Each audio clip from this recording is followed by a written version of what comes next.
on that board to help chaplains get into the military and to help maintain their careers.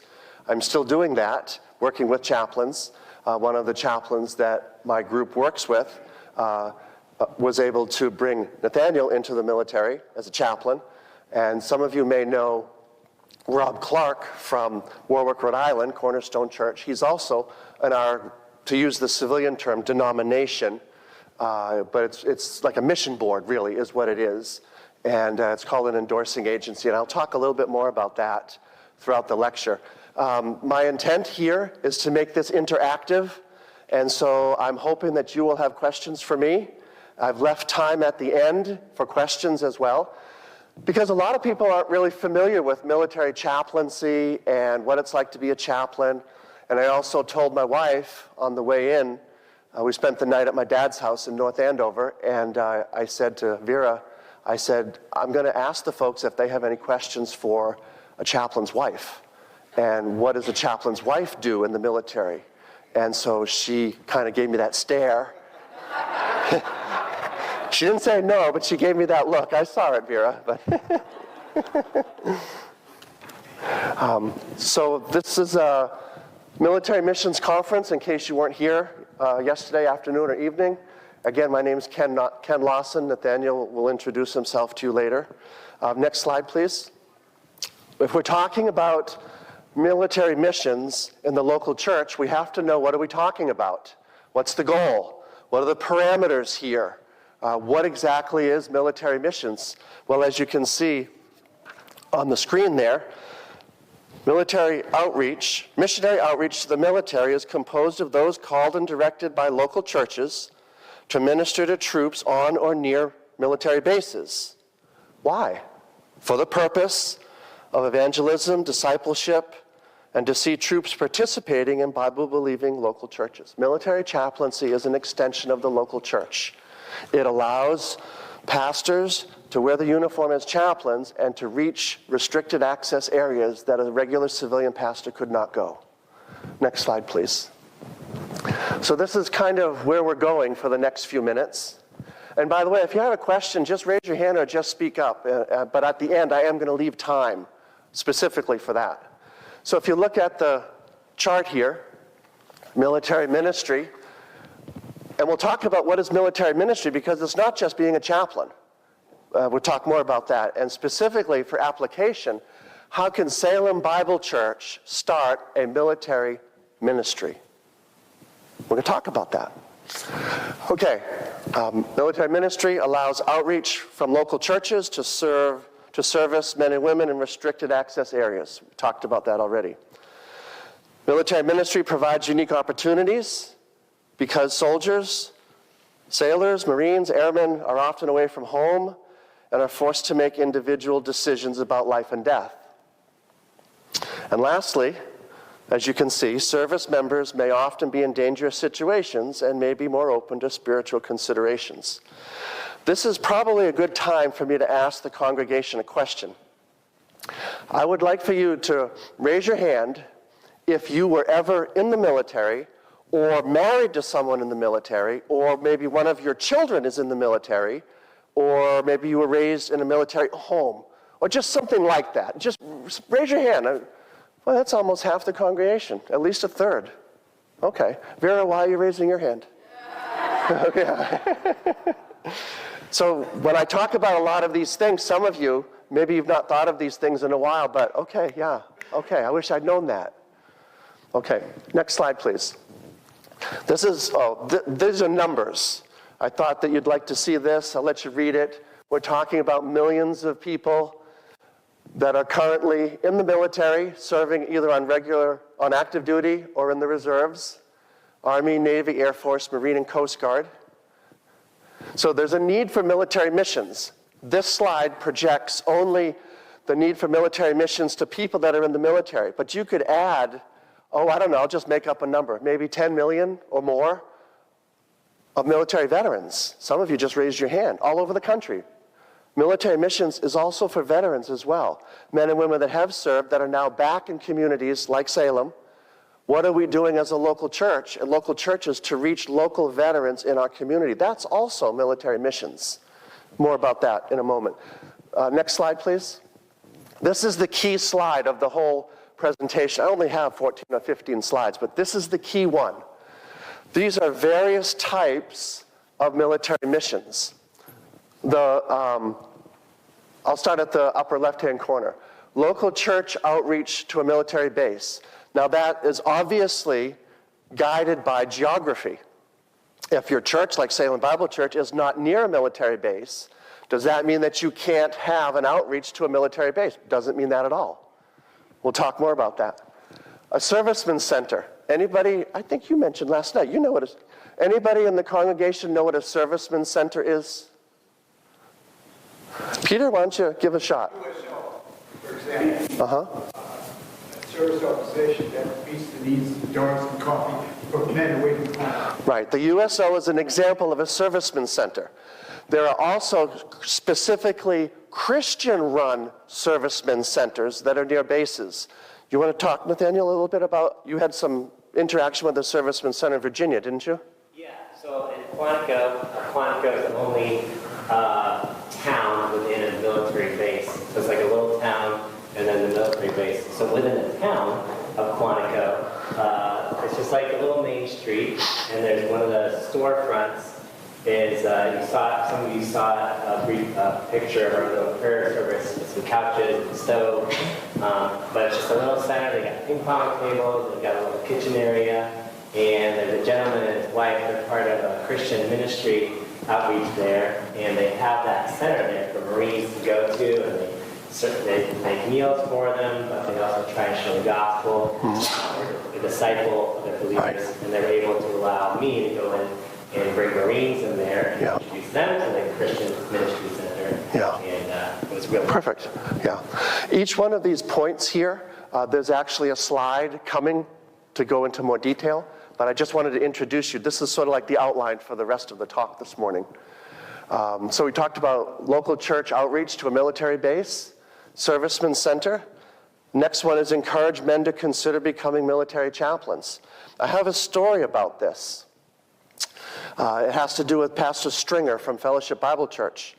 I was saved through the ministry of the church and through a campus ministry at Salem State College in 1982.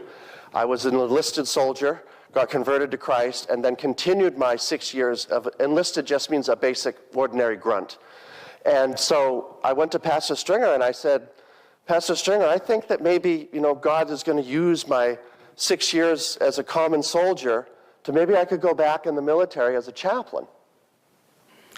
And he looked at me and he said, I don't want you to do that. And so I've read my New Testament. If my shepherd tells me not to do something, I'm not going to do it. And so I thought about it and I said, well, okay. And so Vera and I were newly married, and I really had this burden for military ministry, having had that experience as a common soldier. So we talked about, well, maybe we could do servicemen's center ministry, like Nathaniel just mentioned, or maybe we could do church planting near a base. But none of these things basically worked out. But I had this cloud, I don't know how to say it, over me saying, you can't be a military chaplain. Okay. So I said to Pastor Stringer a few weeks later, I said, can you tell me why that you don't want me to be a military chaplain? He said, sure. He said, I was in the military for 4 years, and Pastor Stringer said that I had a chaplain, and he was pitiful. And I said, what do you mean? He said, well, he handed out pornography to the men, he did beer runs in his Jeep, he was one of the guys, he joked and smoked, and he was terrible. And he said, I don't want you to be a chaplain. So that was Pastor Stringer's experience with the military chaplain when he was in the military for 4 years. And so I'm kind of like not knowing what to do. And this all ties into the third point, encourage men to become military chaplains, because my first experience was that I was not encouraged to do it. So Vera and I are working at Fellowship Bible Church and teaching adult Sunday school and bus ministry and doing all kinds of things and cleaning the building. I mean, we did just about everything together there at the church. And then I went to make a long story short, I went to a missionary conference at Bob Jones University, and there's a booth there, and it says, serve the Lord as a military chaplain. And I said, what? I said, if Bob Jones University wouldn't have a booth there unless they could support this mission group called the Associated Gospel Churches. So I went to the booth, and I spoke to the person that was there, Billy Baum. I don't know if did you know Billy? Okay. Billy Baum was working the table. He's a former director. He's in heaven now. And I said, my pastor told me that you can't be a military chaplain because you have to compromise your doctrine. You have to be joking and smoking and being one of the guys. And he looked at the guy at the table and said, that's not right. He said, the chaplain, and this has guided me for 34 years of ministry. He said to me, the chaplain represents the church that sends him. So whatever you did in your civilian church, you bring that into the military. So if you are at a church where you do Bible studies and evangelism, and you do scripture memorization, and you hand out gospel tracts, and you give soldiers and civilians the opportunity to get right with God, and you're teaching the Bible, that's what you're expected to do in the military. You are required to do that in the military. That's the law. That is the now they call it Department of War, but that's Department of Defense doctrine. You must represent the church that sends you. So I went back to Pastor Stringer, and I said, Pastor Stringer, could you read this literature? I went to this Bible conference, and he said, sure. A couple weeks later, he called me in his office, and he said, Ken, I'm sorry. He said, I didn't know. He said, my chaplain was a joke. It was terrible. I thought all chaplains were like that. But if you can go in the military and you can represent our local church, Fellowship Bible Church, and you can teach and preach and counsel and pray without people criticizing you or objecting to you, if that's what you can do, then do it. If you think God wants you to do it, do it. So I went home to Vera, and I said, Vera, Pastor Stringer said we could do this. That next day, I went to the recruiter, and I said, I want to be a military chaplain. I raised my right hand and got sworn in, and then had to do other things, procedural things. But that's an idea of encourage men to consider becoming military chaplains, because there's a lot of misinformation out there that says chaplains have to be compromisers. Chaplains have to water down their message. Chaplains can't pray in Jesus' name. Chaplains can't use the Bible for counseling, on. And it's all wrong. It's all nonsense. And so to educate people about what military chaplaincy is part of why Nathaniel and I go to meetings like this, to tell people that if you know somebody that wants to be a military chaplain, that has a burden for military ministry, get them in touch with people that know what the real situation is, and we can guide them through the process of becoming a military chaplain. There will be questions. I'm sure there are probably going to be questions about that later, but I'll just ask now. Anything that I've just said so far this morning, anybody want to give some feedback or clarification or? Okay, we'll keep going. Next point, pastors can become reserve chaplains in the military. I did that for 10 years. A lot of you, or some of you, may know me from the 1990s when we were church planting with Fellowship Bible Mission in Beverly, Massachusetts. We were doing that through the mission. It was a full-time ministry, but I also had a part-time ministry in the Army. And so I was doing two ministries at the same time. That is something that can be done by a civilian pastor. Now, Pastor Delaney's here. Jim, I have bad news. You and I are too old. Sorry, we're too old. But a pastor can do both ministries. And an example of someone that some of you may know who's doing that right now is Rob Clark down at Cornerstone Church in Warwick, Rhode Island. Rob is with the same mission board, the same endorser is the word the military uses, as Nathaniel and I. I actually interviewed Rob. I was on his ordination council and then interviewed him to become a military chaplain. And so that's another New Englander that some of you may know from Rhode Island that is doing this very same thing. I did it for 10 years, and I don't know how long Rob's been doing it, maybe that long, and he's continuing to do that as well. The next line on the screen there, it says, local veterans groups such as the Veterans of Foreign War, the Disabled American Veterans, and the American Legion. Local churches can have outreaches to these kinds of groups. I know that there's a VFW and a DAV and American Legion in Salem. What churches in Salem are trying to reach out to those veterans? I don't know. Do you guys know? I don't know. Maybe nobody is. But that's an example of military missions. Local church veterans. I asked a few minutes ago if there were veterans or family members of veterans, and maybe a third or almost half of you raised your hands. But what kind of ministry are local churches like this doing to the veterans who are in the congregation right now? I'll give you some examples of how we can do that. The next slide. Pastors near a military installation can become volunteer chaplains in the Civil Air Patrol, the Coast Guard Auxiliary, or at a VA hospital. If any of these things are near a local church here or where you may attend if you're visiting this morning, pastors do that. They do that for outreach, that they may be able to reach people that may never come into the door of Salem Bible Church. But you go to them at their locations, whether it's the Civil Air Patrol, Coast Guard, or the VA hospital, as a volunteer, and you make connections with people that you're able to reach out from Salem Bible Church and bring those folks potentially into your congregation. And again, each one of these points I have more information on. This is just an overview. Second to the last here. Keep contact with local church members who leave the local church for military service. Now, this is a big one, and I have to say, I think that in evangelical, fundamental, Bible-believing churches like ours, I don't think we've got this right. I really don't. And I'm going to show a picture about that. But basically, what do we do if a young man or let's just use Salem Bible Church. If a young man or a young woman from Salem Bible Church is going into the military, what can Salem Bible Church do to prepare that person for what he or she is going to expect? We'll talk about that.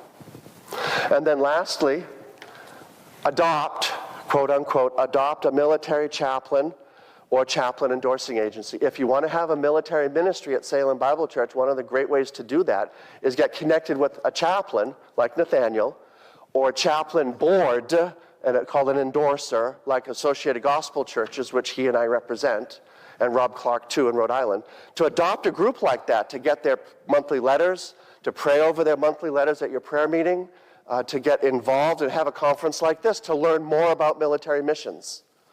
Okay, next slide, please.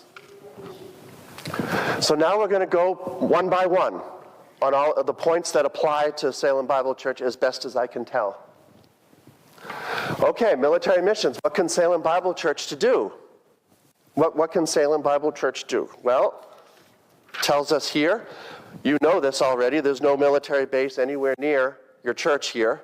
But there are mission agencies of like faith. If you went out to your mission board out there in the lobby, you have certain mission boards that your pastor and elders have already approved. You already have mission boards you trust. If you want to do some kind of a military ministry, you can contact those mission boards and say, hey, do you have anybody that's doing church planting near a base?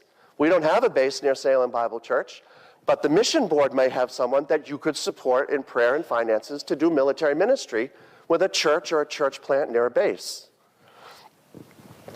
Such local churches near military bases are potentially good places for military support. Okay. Next slide, please. Okay, Salem Bible Church, you're interested in military missions? Think about supporting a servicemen's center. Well, what is a servicemen's center? Nathaniel already spoke about that.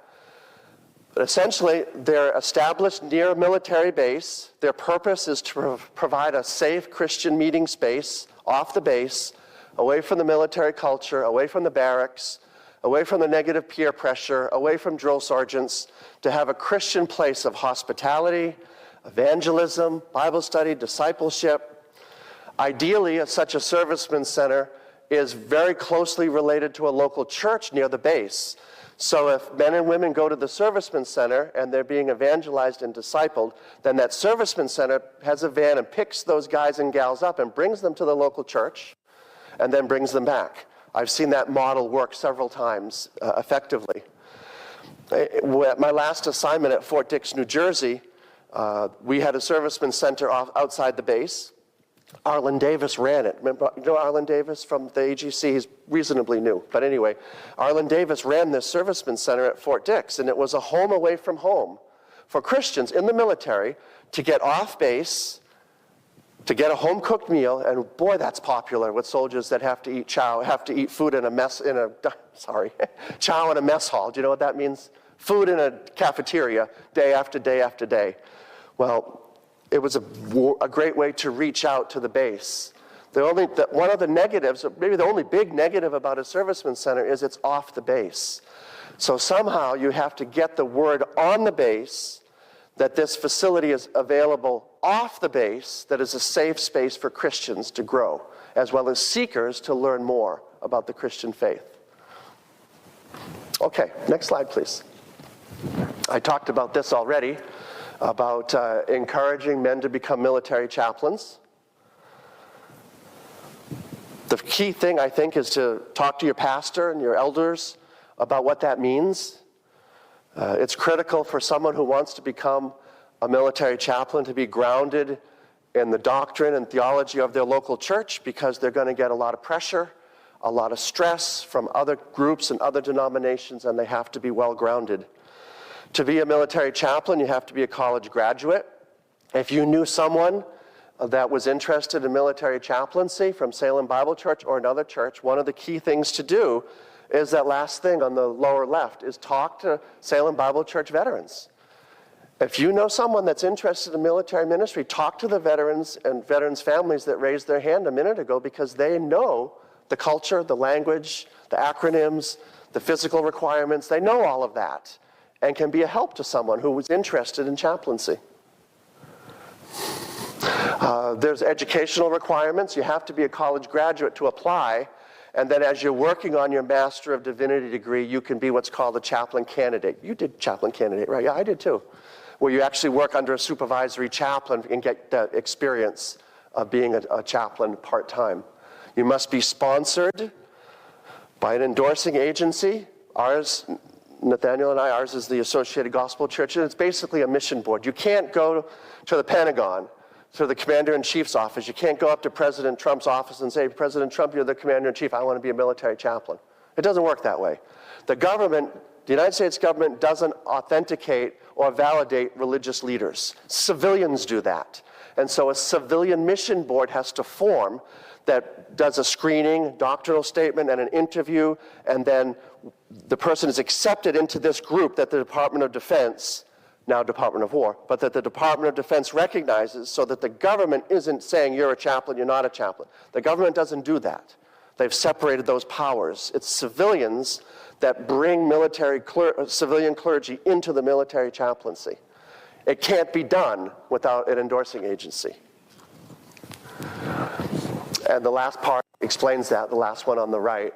Endorsing agencies represent the local church to the federal government to assess chaplains into the military, into what are restricted access areas.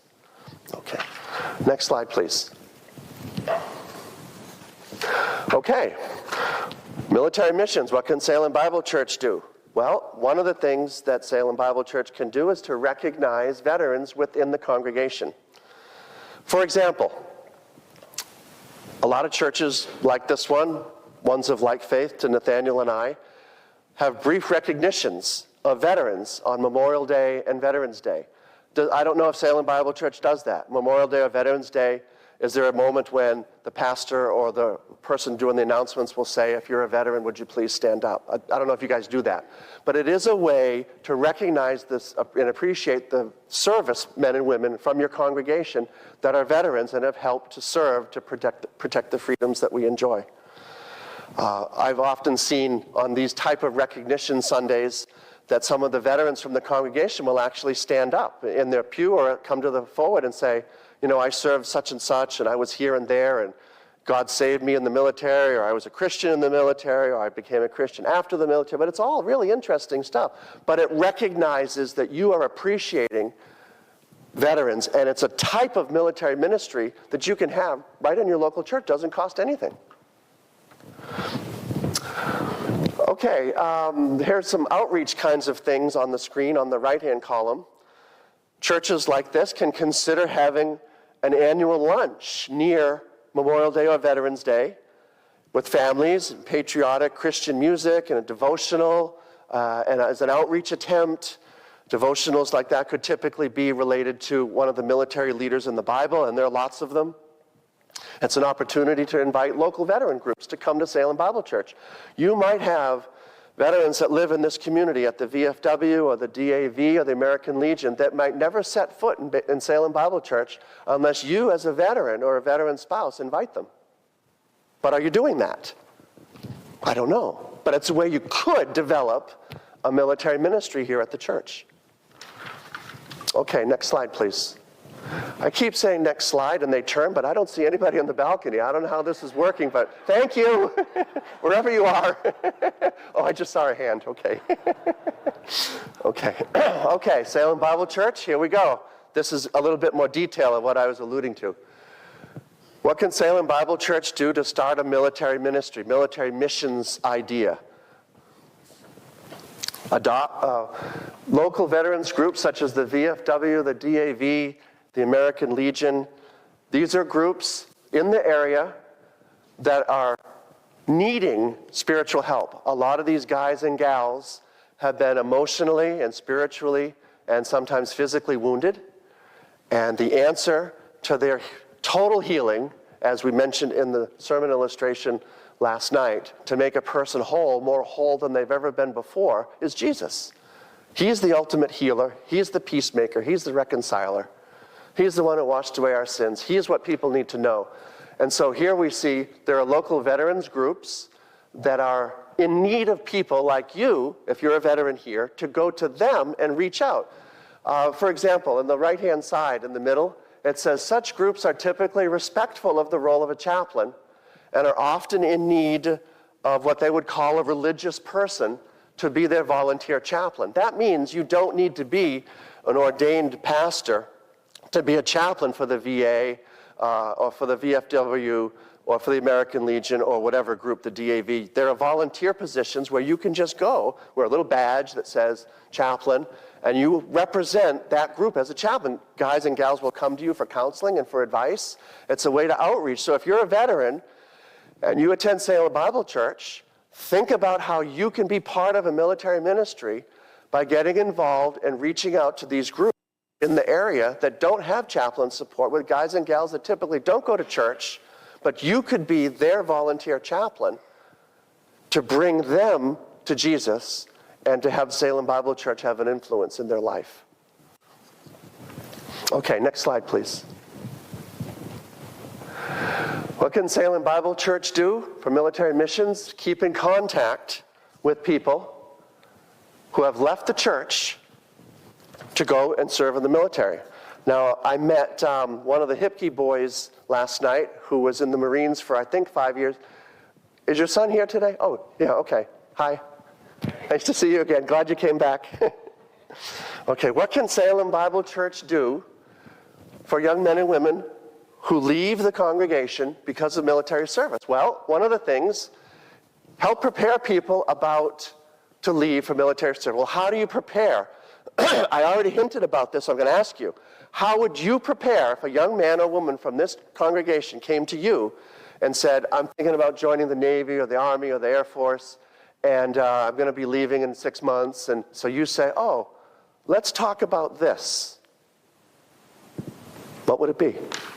Anybody, what would you say? Parents? Young people? What would you say? Little louder? Where are you going to get your spiritual? What else? Perfect. What else? Good, Jeff. What else would you say to them? How can we, Go ahead, Jeff. how can we help you? Right. How could we help you? Okay. Go ahead. Along with spiritual nourishment is find fellowship, Right. find that support, because you're in an environment that's not very supportive generally. Right. Agreed. Right. Right. There's a booklet right here. I wrote this several years ago. I sent one to Pastor Delaney, and I said, Jim, this is what I'd like to teach on adult Sunday school, and I sent it to him ahead of time so he could read it and give me, yes or no. He said yes, obviously. But this booklet, everything that I'm saying here is in this booklet, and Pastor Jim has one. And so if you're interested in developing more of these thoughts, this booklet is 40 pages. And it talks all about military ministry. It's not just chaplaincy. It's other things that we've been talking about today and will continue to talk about. So, somebody from Salem Bible Church is leaving to go in the military. That person is gone, but his parents are here. What is Salem Bible Church doing for the parents of the young people that have gone? Let's continue. Having Salem Bible Church stay connected while the person is away is vital. You can have an active military ministry by just taking care of the young people from your congregation that have gone to military service. So again, I'm going to ask you, what would that look like? If a young man or a young lady from this church went off to the military, how could Salem Bible Church keep in touch with them? Anybody? Letters, perfect. Anything else? Care packages. Exactly. Oh, we love those, don't we? We love the care packages. Yes. Something else. What technology we have today? Text. Bible verses through text, video chat kinds of things. You can now, I think you all know this now, I'm like 15 years behind on technology, but you can actually talk to someone on your phone and see their face now. What's that called? FaceTime, thank you. Yeah, we do that with our grandchild. She lives, our first grandbaby, she lives in Delaware, and we do that on the phone. You can talk to somebody and see their face on the phone. You couldn't do that when I was younger. So that's another way. And the reason that I have all of these things listed on the left-hand side of the slide is because of the right-hand side.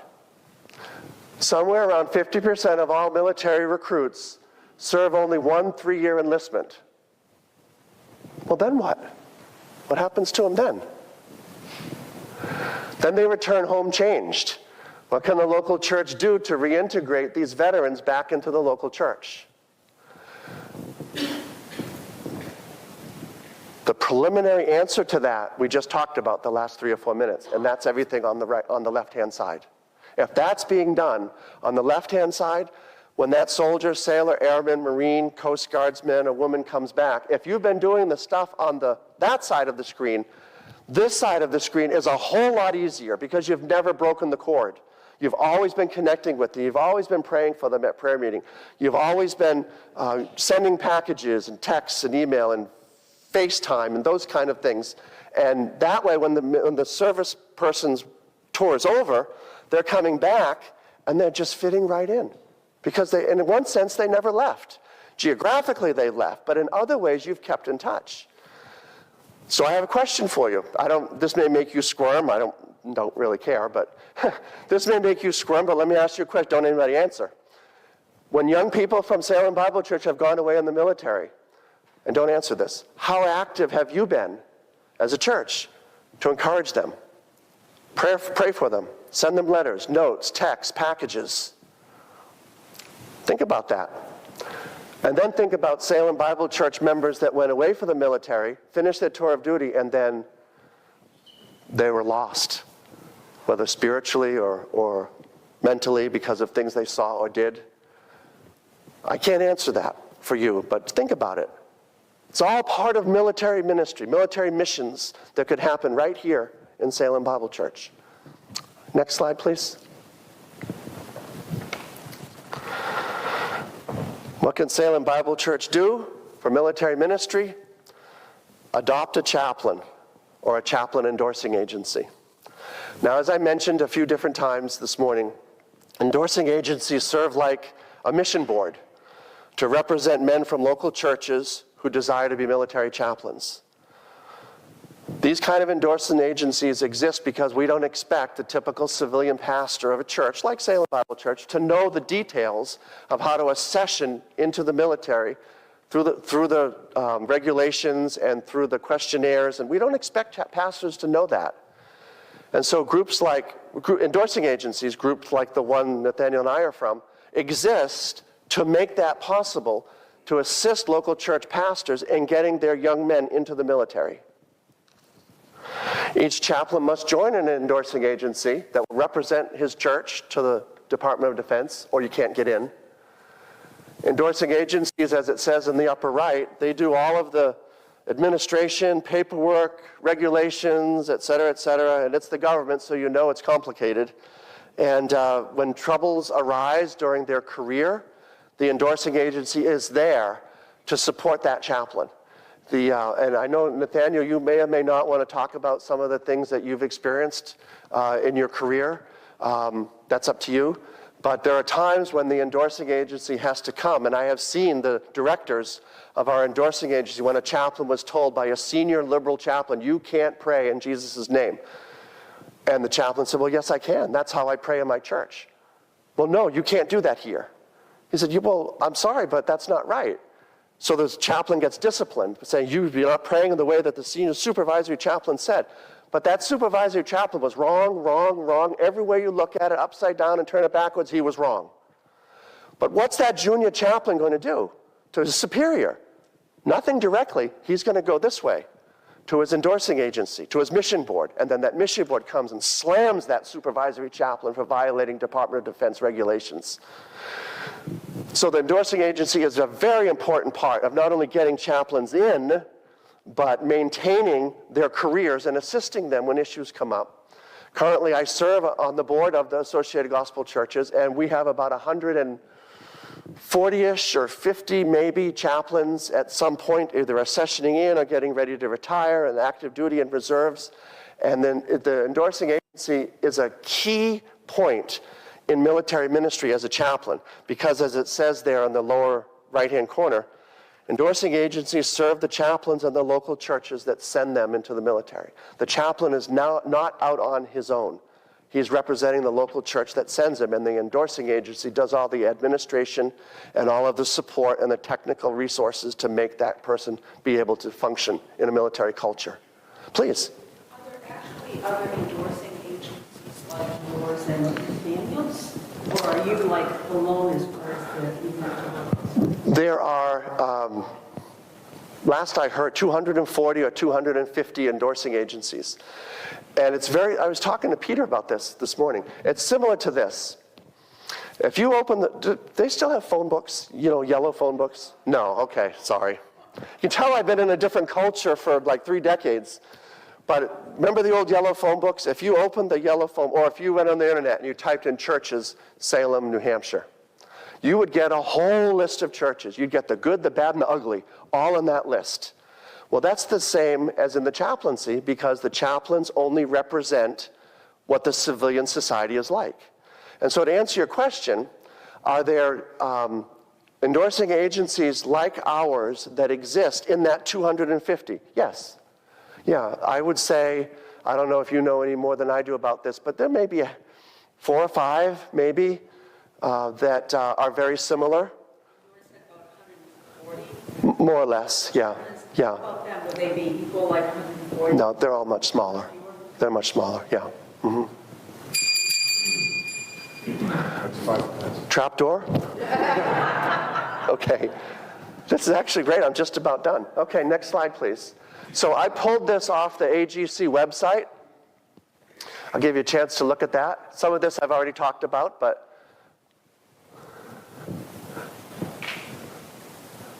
I'm on their board. As I mentioned, we accession young men like Nathaniel to come in, like Rob Clark from Rhode Island to come in to our group, and I'll just be quiet and let you look at that.